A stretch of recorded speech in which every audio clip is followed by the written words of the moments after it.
In this video, we're going to be talking about money management tips for millennials. So if you're millennials, you want to be part of this video. So millennials, gather around.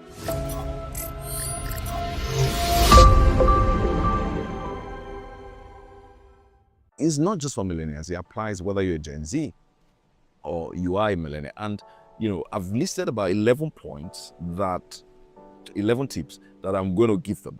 Now, why is this very important? Who is a millennial? I think millennial, as based on the standard definition that we have, I think it was coined by two research scientists in their book called Generations, right?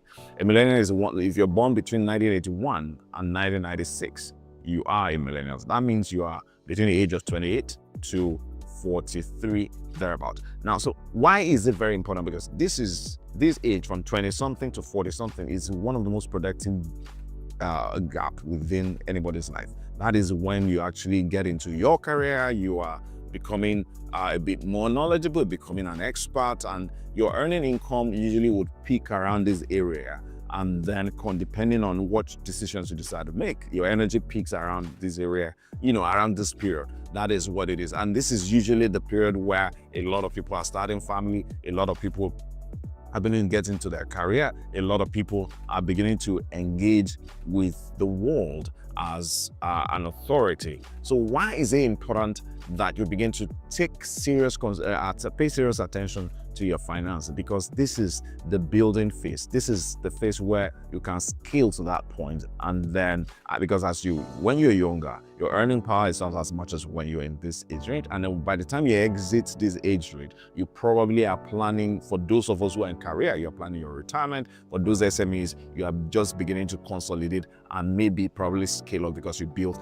that network. But this is a building period for most people. So let's talk about building your financial career. That is what we're going to discuss today. The reason, and then too, by the way, families, most times, this is when they start their family, this is when they go to family, and then from have kids in primary school, secondary school, and even up to universities for those that are standing in there. So the spending is higher here. This is when people take family leadership, whether extended or nuclear. So the demand on your time or your resource is more at this period. So what are those tips? Number one is you must have, and it applies for you if you're listening to me and you're Gen Z. Number one is to have a 10-year financial goal. And what I mean by 10-year financial goal is, what do you want your net worth to be in 10 years? And it's not just about saying, I want my net worth to be 1 billion. Then you want to ask yourself, if I want my net worth to be 1 billion, what do I need to do today to make sure that I hit the 10 billion? So it's not just about saying that, it's about asking. My friend, a goal setting comes with, you must have an actionable plan that will follow it. So you want to say, what do I need to start doing now? And it must take a 10-year period, really. That's what I would encourage you to, because it's short enough for you to think through it and long enough for you to build. Because building takes a bit of time. And when you're setting those goals, you want to set number-driven goal. If you want to say financial goal, I want to be worth 1 billion in 10 years. So what do I need to start doing today? Number two is to ensure that you pay yourself first. Most people never do that. Remember, this is one of the period where your earning power is cruising up and is at its peak. So you want to actually learn to pay yourself first, because if you look at it, go take a look at your payroll. You pay, you pay government first through tax. You pay the managers of your pension fund through pension deduction, and there are several other deductions that you're going. You even pay health insurance through your healthcare deduction from the portion that is deducted from your salary, and any other deduction that's coming. Once you don't get it in, a lot of people start paying. They pay the school where their kids are, they pay their parents, they pay the brother, they pay Netflix, they pay whatever is this subscription that you have, and then it is the rest that you now decide to spend on yourself. That is one of the errors of finance that most people make. You want to ask yourself, how much do I want to pay myself every month? And then once the money comes in fact, preferably before the money comes in, you want to move it to that investment account, to that saving account, and then what is left is what you want to spend. That is the first thing. If you do not take that step, really, the next 8, 10, 12 step is not necessary, because if you do, that is the starting point. Then the third one is to invest in knowledge. This is like so obvious, but most people never do that. If I take a poll today, how many of you listening to me today have spent 50,000 on going for a training that is sponsored by themselves, not their employer. Very few people, or 100,000, fewer people still. If you are listening to me today and you've not done that, I need you to know that you are missing out on one of the tips that will change your life. Because at the end of the day, the greatest investment you have is investment in yourself. It is one asset that nobody can take away. It is one asset that if you keep it well, your knowledge, your experience, what you know, you continue to reap from it. But most people generally would prefer when they collect their money. I know people listening to me today who would have spent millions on club, on hangouts, on friends, on things that today, if they look back, they may not necessarily have, and then they refuse to spend 50k, 100k, or 200k on themselves. That is one money management tip, that you need to grow the value of your personal stock, because that is what people are going to be paying for at the end of the day. Number 4 is to listen to the news more. And when I mean news, I mean traditional news media or certified standard news. I'm not talking about the rumors and the tabloid nature of the social media these days. I know millennials and sometimes, a lot of times, Gen Z, that the major source of news they have is what they see on a major influencer's profile. That is the basis of their knowledge. This is disaster waiting to happen, because a lot of the influencers we have today are not necessarily knowledgeable when it comes to their personal finance, and a lot of them actually would also run into issues. But when you make those things the standard of news that you use to act or to determine the level of your knowledge, you are building on a very shallow foundation. You will not have a good ending financially. So you want to ask yourself, what are some of those channels? I tell people that if you are an aspiring millionaire or billionaire, whatever it is, status is a financial goal you have, if you are not conversant with financial channels, financial standard, those are newspaper, if you don't take time once in a while, CNBC and the likes, there are standard channels that talk about issues happening around the world. Even CNN, yes, they might be biased in their way, but it helps you to see what their performance is. Why is it very important? Because the news you hear can actually open your mind to see what is happening. And once you understand the way of the world, it helps you in planning. Sometimes opportunities are discovered from knowledge. You see, at the end of the day, opportunities that you will identify is based on what you know about the thoughts mixed in your head, in your thought. Well, the idea mixed in your thought with what you know, that comes and say, this is an opportunity. So if you want to sharpen your ability to recognize opportunity, you need to know what is happening around you. You need to listen to the news. You need to read the news. Now, I'm not saying you should not listen to social media or go online to just feed, but you need to understand that inside that sandwich, you need to actually listen to news on standard platform. That is one thing that would help you, because it helps to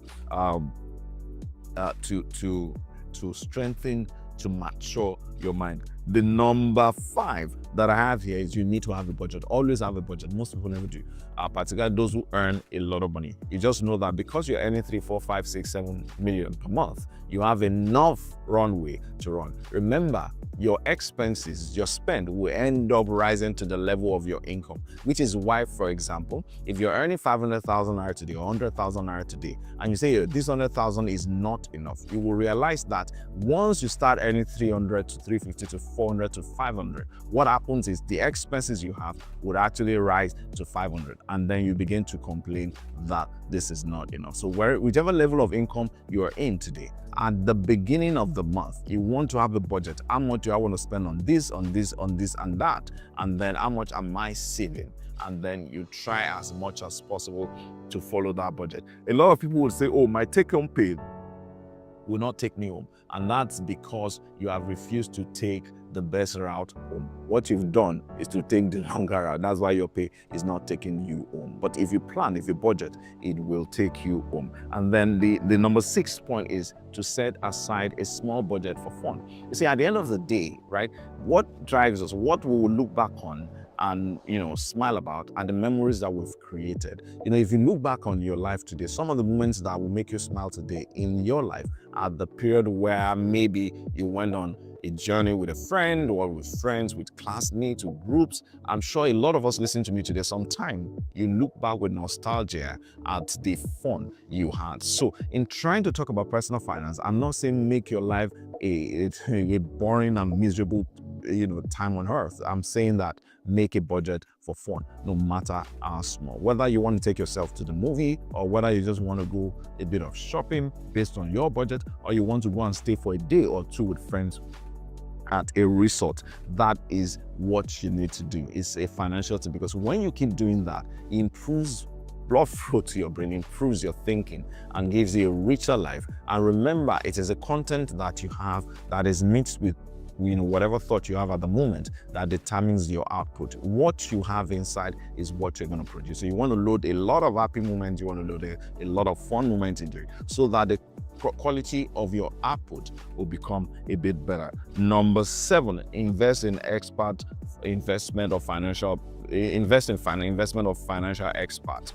Take time out to look out for service firms, standard firms, registered firms that you can ask with. Take time to go for training or to get mentorship when it comes to personal finance. Do not assume that you know about that. You do not know. So you want to spend time to go for paid training when it comes to personal finance classes. You want to actually go to maybe an advisory firm that is licensed, that has a track record. Before you start jumping around, they will charge you some fees, but you should pay. It's part of the cost of building your financial future. A lot of people would rather, if they're going for vacation, for example, they pay a guide to take them into a new city. They pay a driver to drive them to a town they don't know, but they refuse to pay an investment advisor to take them to a journey that can define how their life will turn out to be. That is number 7. Number 8 is to constantly review your investment portfolio. That is if you have an investment at all. And once you start having investment, you want to set aside a fixed time, maybe on a weekly, monthly basis, depending on what the size of your portfolio, to say, how are these assets performing? Not because you want to make a decision, but because you just want to understand exactly how each of those assets are performing. The ones you need to add, the one you need to rebalance, and the one, of course, you want to do this in conjunction with your financial mentor or the expert that is helping you to manage your portfolio. You want to go, where do I have land? What is the value of those land? What else can I do? And so on and so forth. You want to have a scheduled time that you review that one. Number 9 is you want to get a side hustle, even if it's just to volunteer. A lot of people never understand that sometimes when you volunteer, get a side hustle. And this is why, because all of us are multidimensional, right? And the best way to become better is to explore all the dimensions that you can. Now, you want to also be able to manage it in such a way that not one of them suffer, which is why I tell people, if you're a professional, you're an HR, for example, and you're busy at work, you still want to find some time, even if it's once a week. You want to say, I want to dedicate my skill to volunteering with this NGO to help them with recruitment, help them with process, help them with structure, help them with personnel issue. You can even do it virtually. You want to do that in your church. You want to do that in a social gathering where you belong to. You want to donate your expertise to a cause. Now, when you do that, first of all, the principle of give and it shall be given unto you works in this scenario, because the value you are given ends up coming back to you. But beyond that, it also strengthens your skill and add to your repertoire of experience that you may have. So if you're out there listening to me today and you've never volunteered or never done anything on that side, you want to take a look at it and ask, in what way can I offer my skill to a different set of people? And I usually say volunteer, because so that you understand that it's value you just want to give and you don't have an expectation of return. It makes it easier for you to grow. And that is a personal finance tip, money management tip actually, because what it does is, because the better you are skill-wise, the better you will be in terms of generating value money-wise. People don't link that. You see, it's easy if you're an intern, for example, and your salary is X.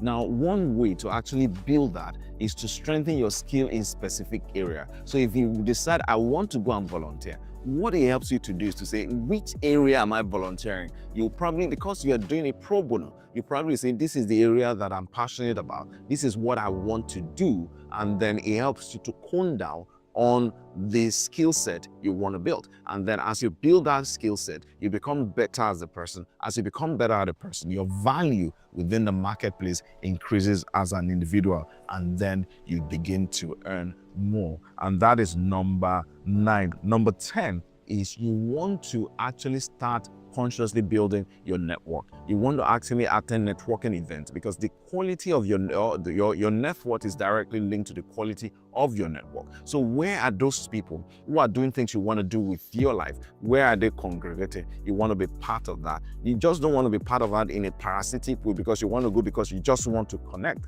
You want to ask, what value can I add to this group? And then you want to go add that value. As you add value to that group, they add more value to you.